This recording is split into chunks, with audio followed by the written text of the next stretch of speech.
Dear student, Assalamu alaikum warahmatullahi wabarakatuh. Today is my lecture number 4, part A, and today is our new chapter. This cell chapter number is 16, included in syllabus TT1 8th science. Dear student, this is Arfat Mujib from FEI Higher Secondary Institute. Today we will discuss in lecture number 4 part A में कि cell क्या होती है, what is the cell, what do you mean by the cell. Cell क्या होती है, cell को किस तरह हम डिफाइन कर देंगे, एक सेल को किस तरह हम डिफाइन कर देंगे. सेल को हम इस तरह डिफाइन कर लेंगे, it is a structural, it is a structural, it is a structural and functional unit. It is a structural and functional unit of life. ये जो सेल है ये एक स्ट्रक्चरल यूनिट भी होती है और फंक्शनल यूनिट भी होती है ऑफ लाइफ. जो भी लाइफ हो, जो भी लिविंग ऑर्गेनिज्म हो, उसमें ये रिप्रेजेंट करती है एक तो स्ट्रक्चरल यूनिट भी और फंक्शनल यूनिट भी. This is the definition of the cell. किस तरह ये सेल एक रिप्रेजेंट करती है structural unit. If we take an example of a house, कोई मकान लेंगे हम, उस मकान में देखिए कितना वो कॉम्प्लेक्स होता है, कितने उसमें रूम्स होते हैं, 3 4 5 6 या 7 8 रूम्स होते हैं. उस ईच रूम अगर हम बात कर लेंगे, each room consist of a brick. मतलब अगर हम देखेंगे पूरा मकान का जो यूनिट है, कंस्ट्रक्शनल यूनिट, यहाँ पे स्ट्रक्चरल यूनिट है, सेल रिप्रेजेंट करती है स्ट्रक्चरल यूनिट. अगर हम एक मकान देखेंगे, हाउस, इसका हम कंस्ट्रक्टिव यूनिट देखेंगे. Constructive unit is the brick. आप देखिए ब्रिक कैसे रिपीट होता जा रहा है, it repeats and give the formation of one wall. एक दीवार खड़ा कर देती है, दूसरी 4 दीवार का एक कमरा बनता है. और ये कमरा कैसे दूसरे कमरे के साथ जुड़ा हुआ होता है. How one room is joined with the other adjacent room and it gives the formation of a complex type of building, that is a house, that can be a school, that can be a hospital. इसी तरह से ये example मैंने दिया ताकि आपको समझ में आएगा कि cell how it is a structural unit. इसी तरह से जो लिविंग ऑर्गेनिज्म हो, चाहे यूनिसेलुलर लिविंग ऑर्गेनिज्म हो या मल्टीसेलुलर लिविंग ऑर्गेनिज्म हो, किस तरह उसमें ये सेल एक उसमें फंडामेंटल यूनिट होती है, किस तरह वो उसके स्ट्रक्चर, बॉडी पार्ट्स किस तरह डिज़ाइन होते हैं. ऑल द बॉडी पार्ट्स या all the body of a living organism is made up of a cell. अगर आप देखोगे कि this cell is found in a unicellular like living organism, for example amoeba, bacterial cell, protozoal cell. They are of some organisms or of unicellular organism. वो ये जो cell है ये दोनों ऑर्गेनिज्म में पाया जाता है. यूनिसेलुलर ऑर्गेनिज्म पे भी पाया जाता है ये, और ये पाया जाता है शब्द मल्टीसेलुलर ऑर्गेनिज्म भी. मल्टीसेलुलर ऑर्गेनिज्म पे भी पाया. तो दोनों ऑर्गेनिज्म, चाहे ये सेल यूनिसेलुलर ऑर्गेनिज्म में हो, यूनिसेलुलर ऑर्गेनिजम्स और those organisms made of single cell, या ये ऑर्गेनिज्म मल्टीसेलुलर हो, organism made up of number of cells, millions of cells, billions of cells, और they multicellular organism like plants, animals, human beings. Unicellular organism की हम बात कर लेंगे, bacterial cell, प्रोटोजोनल cell, हम बात कर लेंगे हम एल्गियल cell. we talk about the मतलब आप देखोगे प्रोटोजोआ में you have seen the amoeba, paramecium, जैसे chlamydomonas like organisms, they are of unicellular organism, single celled organisms, उसमें भी ये सेल रिप्रेजेंट करती है, उसमें रिप्रेजेंट करती है खुद को स्ट्रक्चरल यूनिट। और ये मतलब अब ये स्ट्रक्चरल यूनिट रिप्रेजेंट नहीं करता है यूनिसेलुलर या मल्टी सेलुलर ऑर्गेनिजम्स में, it also represent itself a functional unit, that means it perform a it perform a function in a living organism's body। अगर यही सेल एक डाइजेस्ट सिस्टम में पाया जाता है, देन इस सेल का एक स्पेसिफिक काम रहता है टू डाइजेस्ट फूड मटेरियल। अगर यही सेल रेस्पिरेटरी सिस्टम में पाया जाता है, then it is function is gaseous exchange. जैसे कि अगर हम बात कर लेंगे एलोवियल सैक में जो होता है, लंग सिस्टम में जो सैक्स होते हैं एल्वियोलाई सैक्स, उनमें जो इपिथीलियम होता है स्क्यूमस इपिथीलियम, वो स्क्यूमस इपिथीलियल जो सेल होती है उसका काम होता है to diffuse oxygen and carbon dioxide. अगर हम ऐसी बात हम कर लेंगे ब्लड प्लाज्मा में होते हैं आरबीसी सेल्स, डब्ल्यूबीसी सेल्स, उनका काम होता है what is the function of red blood cells to carry oxygen from one point to another point, it is a carrier of oxygen। हाँ, तो अब बात कर लेंगे WBC, they are the infection defending cells, they fight against the infection। अगर हम nerve cell की बात हम कर लेंगे, this nerve cell made of the brain, made spinal cord, made nerves, other nerves, तो हम बात कर लेंगे they have function, they perform in a nervous system, this cell perform function in nervous system to carry electric impulse from one end of the body to the another end, that means from receptor to the brain, and brain to the back to the muscle cells or the other receptor cells। That means it is a function, different cells perform then after different functions, they depend upon where this cell is located in a living organism's body। जहाँ पे ये पाया जाती है वहाँ पे इसका काम रहता है। आप देखिए हमारा एपिथेलियल सेल जो होता है, स्किन सेल जो एपिथेलियल होता है, how it gives the outer covering, epidermal cell, how it gives the outer covering, protect our dermal cells, innermost cells by any mechanical injuries। Different cells perform the different function। To observe the cell, हमें cell को देखने के लिए we need a high power microscope। इसको देखने के लिए we need a microscope, MICR, हाँ, माइक्रोस्कोप। वो माइक्रोस्कोप जो है या ये एक डिवाइस होता है। Microscope is a device which is used to see this cell. इस सेल को देखने के लिए वो use high power microscope to observe the cell externally and to observe the cell internally. तो हमें इसके लिए माइक्रोस्कोप जैसे डिवाइस का इस्तेमाल करना पड़ता है। आप देखो कि बहुत सारे जो माइक्रो ऑर्गेनिजम्स है oftenly they are of single cells, या कुछ ऑर्गेनिज्म सिंगल सेल के बने हुए होते हैं, they are free in existence, some are in groups colonial in form, चाहे वो मतलब colonial in form, colonial in existence. जो भी माइक्रो ऑर्गेनिजम्स है they represent, they are made up of all cells. तो आप इस तरह देखोगे, if you have to observe bacterial cell, you can observe it in a curd. जो होता है कर्ड होता है, दही होता है, उसमें होता है लैक्टोबैसिलस सेल, आप उसमें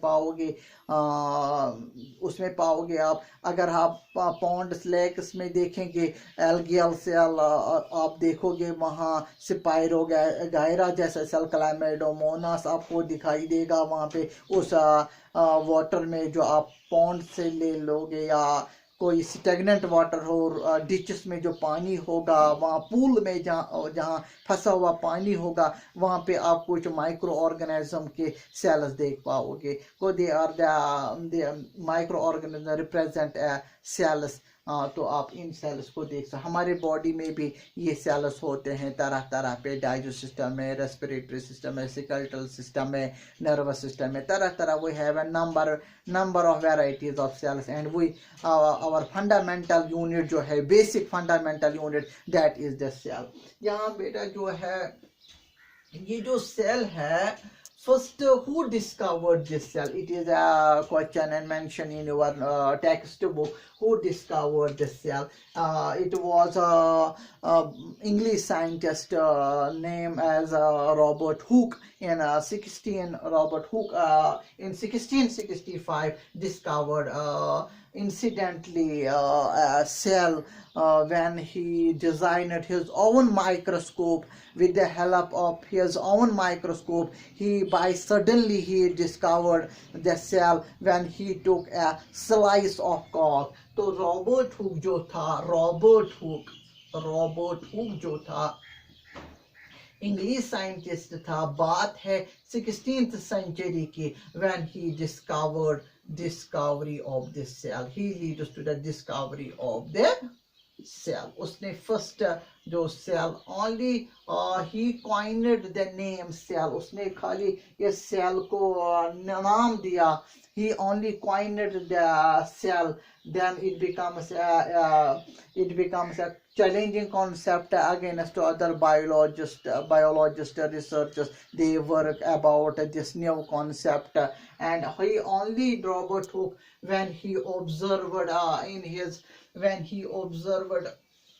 a thin slice of cork, how he discovered this, he took a slice of cork, उसने एक छोटा सा slice लिया है, cork is a softwood, उसका लिया था, लैब में गया था, लैब में उसने एक बोतल का, जो उस वक्त उन दिनों आता था, जो लैब बोटल्स थे, केमिकल बोटल, उन दिनों उन बोटल्स का जो स्टॉपर हुआ करता था वो कॉर्क का बना हुआ था, तो आज रबर स्टॉपर है या ग्लास स्टॉपर है, तो उन दिनों कॉर्क का स्टॉपर था। उसने ऐसी मतलब छोटा सा हिस्सा काट के ऑब्जर्व किया in his own designed microscope, उसने उसमें देखा उस स्लाइस ऑफ कॉर्क में कुछ छोटे छोटे कंपोनेंट, इस तरह का स्ट्रक्चर उसने पाया, छोटे छोटे कंपोनेंट इसको दिखाई दिया हेक्सागोनल फॉर्म में, ये सेल जो थे ये हेक्सागोनल फॉर्म में इसको दिखाई दिया,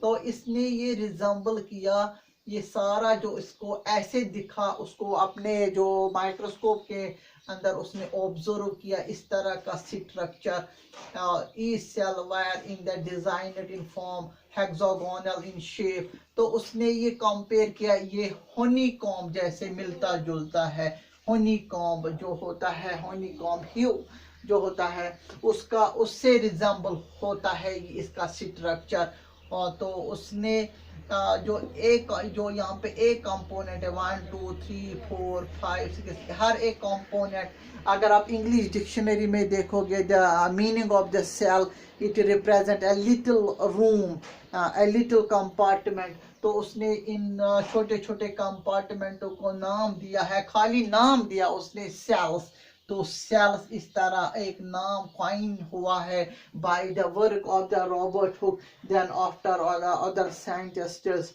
दे वर्कड अपॉन। इसके बाद आया एक साइंटिस्ट रॉबर्ट हुक के बाद जो उसने डिस्कवर्ड किया है living cell, he discovered bacterial cell, his name was A.V. Leeuwenhoek ने डिस्कवर किया था लिविंग सेल, उसने बैक्टीरियल सेल फिर डिस्कवर किया अपना रिसर्च में, तो in this way cell was the concept, cell was at that time research work that only the Robert Hooke coined this name, the cell, then other scientists worked then there after। फिर आ गया है Haeckel, मतलब Robert Brown आ गया, who discovered the nucleus. Then the Haeckel आया था, उसने कहा कि जो न्यूक्लियस में मटेरियल है that is a hereditary material, genetic material that always transmit from parent to the offspring during the during the nucleus division, during the nuclear division भी कहा जाता है. तो it is the cell. Today this chapter we are going to discuss these pointers in this chapter. तो यहाँ पे जो cell है, आप ये जो सेल है ये आप मतलब पाओगे इसमें जो सेल, प्लांट सेल में भी, प्लांट्स में भी पाया जाता है ये सेल, और एनिमल में भी पाया जाता है ये सेल. और ये सेल आप दोनों में, प्लांट्स में भी, plant cell and animal cell. आपका सिलेबस जो टेक्स्ट बुक है आपको डिटेल में पढ़ना है plant cell and animal cell, and how they differ to each other, how they differentiate to each other. It is also an important question. ये जो cell है it is present in plant's body and this cell is also present in the animal's body. दोनों जो है यहाँ पे organism, दोनों जो है ये दोनों ऑर्गेनिज्म जो है मल्टी सेल्यूलर ऑर्गेनिज्म है, multi cellular organism, multi cellular शाबाश ऑर्गेनिज्म्स. दोनों multicellular organisms है, they are made of cell that is a structural and as well as functional unit in both of the living organisms. Both the living organism represent itself multicellular like organisms. आगे चलेंगे हम, इसमें जो cell है, cell जो होता है, इनका जो सेल जो होता है, ये सेल की बात हम अगर इनका हम नंबर देखेंगे, नंबर सेल का जो अगर हम नंबर देखेंगे, number of cells it varies, ये वेरीज होता है, सेल का नंबर वेरीज होता है, varies in living organisms. The number of cell it is some points about the cell. That means first point is that the number of the cells varies in living organisms. आप कहोगे sir क्या मतलब, कुछ जो living organism जो होते हैं, कुछ लिविंग ऑर्गेनिज्म जो होते हैं यहाँ पे, कुछ लिविंग ऑर्गेनिज्म यूनिसेलुलर होते हैं, they are made up of single cell, वो नंबर वेरीज हो गए. कुछ लिविंग ऑर्गेनिज्म होते हैं multicellular, they are made up of multiple number of cells. और यहाँ पे नंबर जो सेल है वो ऑर्गेनिजम्स में वेरीज होता है. कुछ ऑर्गेनिज्म सिंगल सेल, खाली एक सेल का बना हुआ होता है, बहुत छोटी होती है, माइक्रोस्कोप हमें ज़रूरत पड़ता है उसको देखने के लिए. We use microscope to observe that type of living organism. Some और दे बल्क इन फॉर्म, बहुत बड़े living organism as plants, animals, they are bulky in shape, bulky in form. That means यहाँ इनका नंबर वेरीज होता है, चाहे unicellular organism हो, number of sales varies. खाली सिंगल सेल पाई जाती है इसमें unicellular organism. Some organisms are multicellular organisms. They are made up of billions, millions of number. That means cell number not remains constant. It varies in organism to organism. Second point I am going to discuss about the general features of the cell. That means इनका जो shape होता है, shape and size also varies. याद रखिए, shape and size of the cell also varies. ये भी varies होती है, मतलब varies in living organisms. ये भी the shape and size of the cell varies होता है in the living organisms. चाहे वो लिविंग ऑर्गेनिज्म क्या हो, चाहे वो मल्टीसेल्युलर हो या यूनिसेल्युलर हो या मल्टीसेल्युलर हो, इनका शेप और साइज भी इनमें वेरिएशन आती है. शेप और साइज में भी वेरिएशन. मान लीजिए आप देखिए यहाँ पे कुछ सेल जो होते हैं they are smallest in size. जैसे कि एक सेल है जो स्मॉलेस्ट इन साइज है, बैक्टीरियल सेल है, mycoplasma. mycoplasma is a bacterial cell, bacterial cell जो है, it is minute diminished in size, और मैं बताता हूँ इसका वैल्यू 0.1 माइक्रोन इन साइज। जो सबसे छोटी जो सेल है that is a mycoplasma, a bacterial cell, it is size ranges of 0.1 micron 0.1 micron में।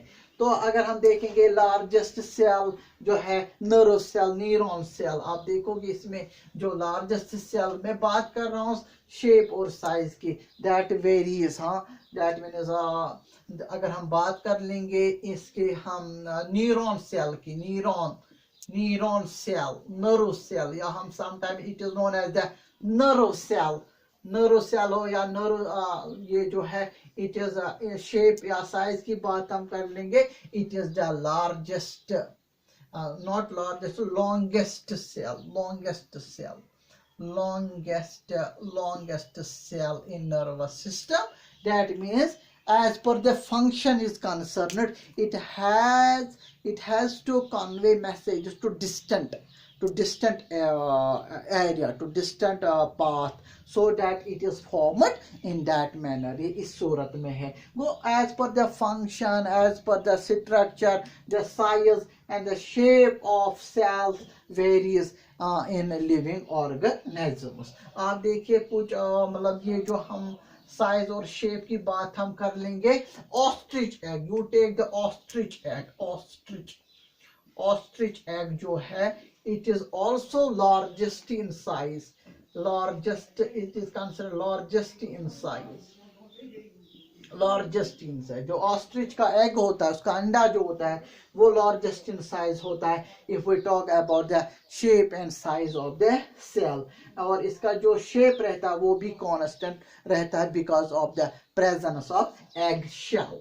इसमें क्या होता है, एग शेल होता है, जिसके वजह से इस सेल की एक फिक्स्ड शेप होती है। Oftenly if we take about the shape of the cell, plant cell have a constant shape, fixed shape, because of the presence of cell wall, outer covering, hard outer covering, that gives it a fixed shape of the cell. If we talk about the animal cells, generally they have regular in shape, they varies in shape, that means they don't have a cell wall around them, they are covered by a plasma membrane or cell membrane. They are as the amoeba, paramecium like organism, our body cell, RBC cell, WBC cells, their जो size होता है कभी कभार ये इनमें इनकी size में variation आ जाती है because of lack of cell wall in them.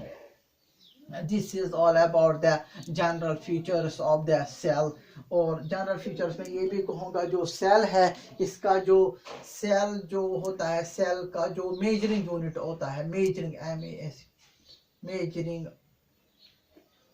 Measuring unit of the cell का हम किसे सेल को मेजर करते हैं, जैसे हम अपने बॉडी को मेजर करते हैं, हमारा हाइट, हमारा ब्रेड्थ कितना होता है, इसी तरह से what is the measuring unit of cell, इसका जो यूनिट होता है माइक्रोन में यूनिट, और इसका सैंपल ऐसे हम रिप्रेजेंट करते हैं, माइक्रोन में, या इसका मिली माइक्रोन भी आता है, मिली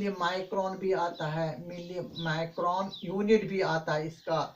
sometimes we write this unit in this को, इसका अलग अलग मेजरिंग यूनिट होता है। I repeat here, it is measuring unit cell नापा जाता है, मेजर किया जाता है माइक्रोन में, या माइक्रोन नहीं तो मिली माइक्रोन, इससे सबसे छोटा यूनिट है मिली माइक्रोन, या आप जो तीसरा यूनिट भी है इसमें एंगस्ट्रॉन भी इसका यूनिट होता है, a not angstrom. These are the certain, या कुछ सेल मेजर किया जाता है, इवन द मिलीमीटर्स में, मिलीमीटर्स में, वो बड़े साइज के भी होते हैं, मिलीमीटर्स में भी, या कभी कभार कुछ सेल्स सेंटीमीटर्स में भी, सेंटीमीटर में भी मेजर किया जाता है। CM, this is the measuring units, various units. You have various choice of measuring the size of the cell. You can measure the dimension of the cell. अगर हम बात कर लेंगे एसिटिब्यूलेरिया, जो एक सेल है उसका नाम है एसिटिब्यूलेरिया, एसिटिब्यूलेरिया, ब्यूलेरिया, ये एल्गियल सेल है। इट इज एल्गियल सेल, एल्गियल सेल है ये कुछ हम मेजर करते हैं इसको सेंटीमीटर्स, इतनी बड़ी ये सेल है। It is the largest cell, it is largest in size, is the acetabularia है, एक एल्गियल सेल है जिसको सेंटीमीटर्स में मेजर किया जाता है। एल्गियल सेल है, मतलब एसिटिब्यूलेरिया। आपके टेक्स्ट बुक में भी ये नाम है, मेंशन है वहाँ पे, इस टाइप का एल्गियल सेल जो सबसे बड़ी है, it is measure in centimetre. तभी ये बात मैंने तभी कहा क्योंकि यहाँ पे यूनिट मैंने कहा कि कुछ और सेल भी मेजर किया जाता है सेंटीमीटर्स में। Example is acetabularia, acetabularia algal cell can be measured in centimeters. Dear students, this is all about today's lecture number 4 part A, new chapter including in TET1 syllabus. This cell chapter is chapter number 16 and it is sinus 8th. I hope you understand today lecture about what I बहुत सारे मैंने इसमें चीज़ें discuss किया है। I hope you understand dear students, thank you very much.